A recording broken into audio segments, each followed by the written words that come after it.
কবিতাৰ শিৰোনাম প্ৰেমৰ সংজ্ঞা। কবি দীপজ্যোতি শৰ্মা। আবৃত্তিকাৰ পপি দাস।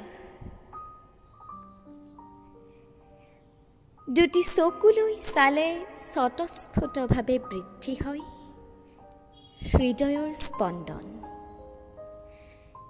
এটি মিচিকীয়া হাঁহিত যেন বসন্তৰ আগমন। নাজানো এয়া যৌৱনৰ অনুভূতি নে স্বচ্ছ হৃদয়লৈ অহা প্ৰেমৰ আগমন।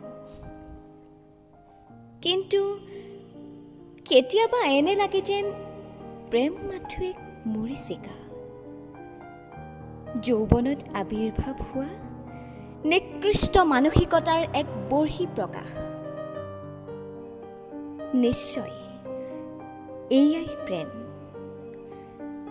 মূল্য বুজাজনৰ বাবে এক নতুন জীৱনৰ আশা,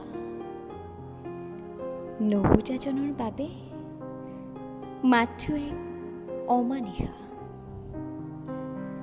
মনে ক'ব বিচৰা বহু শব্দ আজি মনতেই সঞ্চিত। সেই সঞ্চিত শব্দৰে এই প্ৰেমৰ কবিতা ৰচিত। কিয় নাজানো অব্যক্ত মোৰ শব্দ, হয়তো হৃদয়ে জানে হেৰুৱাৰ বেদনা অক্লান্ত।